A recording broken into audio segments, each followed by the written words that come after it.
안녕하세요.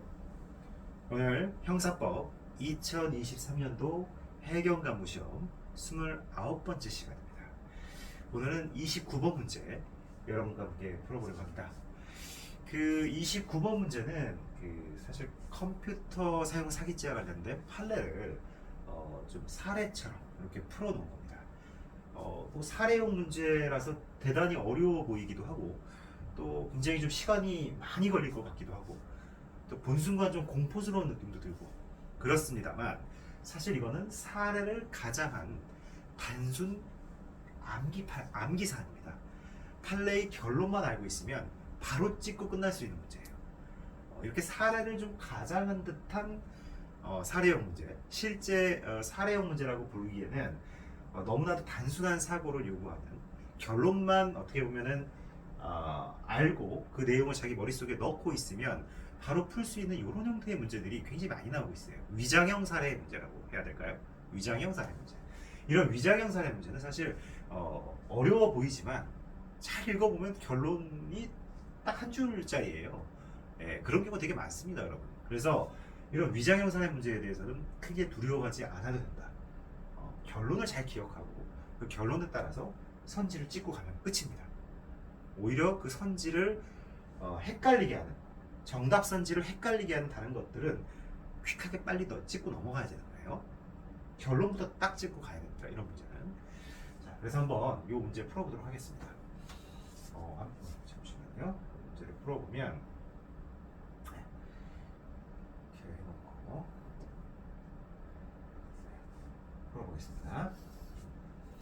자, 다음 사례에 대한 설명으로 가장 옳은 거. 자, 위장형 사례 문제예요.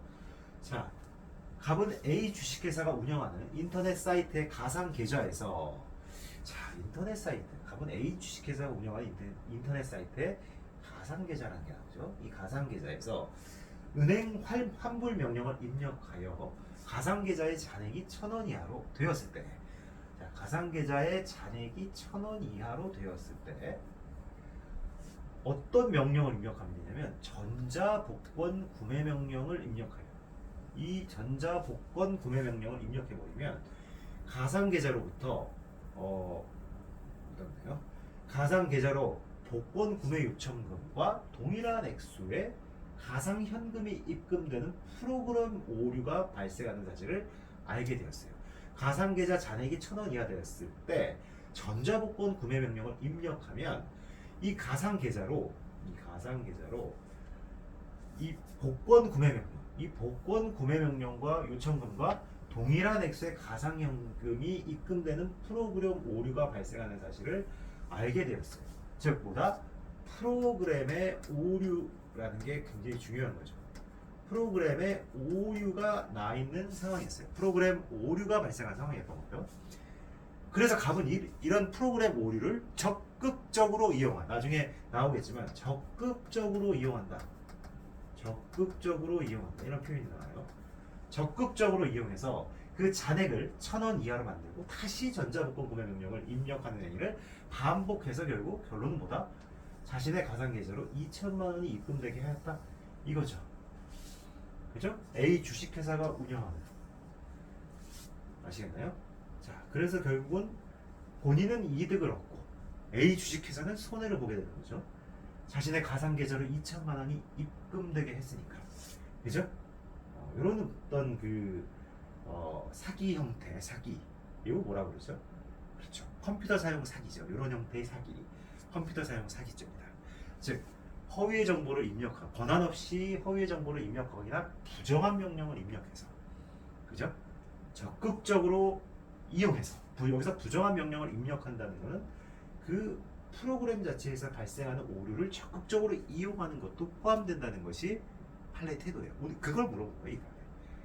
그래서 허위의 정보를 권한 없이 입력하는 것, 그다음 부정한 명령을 입력해서 결국은 손해를 끼치고 본인은 이득을 취하는, 이게 이제 컴퓨터 사용 사기죄의 전형적인 구도죠. 이 사안의 경우에는 뭐 1번, 2번, 3번 뭐 여러 가지 얘기가 있는데 딱 이거 하나만 찍고 넘어가는 거예요. 4번. 갑은 프로그램 자체에서 발생하는 오류를 적극적으로 이용했죠. 그리고 부정한 명령을 입력한 것. 부정한 명령, 이건 뭐죠? 전자부품 구매명령. 이거는 컴퓨터 사용 사기죄로 처벌된다. 이렇게 되는 거예요. 이거 답지 한번 볼까요? 너무 간단해요. 답지가 뭐냐면 형법 제347조 2는 컴퓨터 등 정보 처리하지 허위 정보 또는 부정한 명령을 입력하거나 권한 없이 정보를 입력 변경하여 정보 처리를 하게 함으로써 재산상 이익을 취득하거나 제3자가 하여금 취득하게 하는 행위를 처벌하고 있다. 제가 아까 권한 없이 허위의 정보 이렇게 얘기했는데 조금 잘못 얘기했죠. 허위의 정보 또는 부정한 명령을 입력하거나 권한 없이 정보를 입력 변경, 무권한 자에 의한 정보 입력, 그 다음에 가짜 정보를 입력, 그 다음에 부정한 명령을 입력. 이 부정한 명령이라는 게 뭐다? 이미 발생한 오류를 적극적으로 이용하는 것도 포함된다. 이렇게 돼 있어요. 여기서 부정한 명령의 임명은 당해 사무처리 시스템에 예정되어 있는 사무처리의 목적에 비추어 지시해서는 안 될 명령을 입력하는 것이에요. 따라서 허위의 정보를 입력한 경우가 아니라도 당해 사무처리 시스템의 프로그램을 구성하는 개개의 명령을 부정하게 변개 삭제한 행위는 물론 프로그램 자체에서 발생하는 오류를 적극적으로 이용해서 그 사무처리의 목적에 비추어 정당하지 아니한 사무처리를 하게 하는 행위. 이게 위 부정한 명령의 입력에 해당된다는 거죠. 따라서 이 사안을 보면 결국은 이건 허위의 정보 입력이 아니라 프로그램에서 발생하는 오류를 적극적으로 이용해서 사무처리의 목적에 비추어 정당하지 않은 사무처리를 하게 하는 그런 행위인 거죠. 네, 그래서 결론만 외우면 되는 거예요. 부정한 명령, 프로그램의 오류를 적극적으로 이용하는 것. 그걸 통해서 주식회사의 손실을 발생시키고 나는 이득을 취하는. 이게 바로 컴퓨터 사용 사기죄다. 이렇게 보시면 될 것 같아요. 제가 아까 전에 권한 없이 허위 정보 이거 아니에요. 허위 정보 또는 부정한 명령, 권한 없이 정보를 입력 변경. 이 행위 태양. 이거 머릿속에 잘 외워두시면 될 것 같습니다.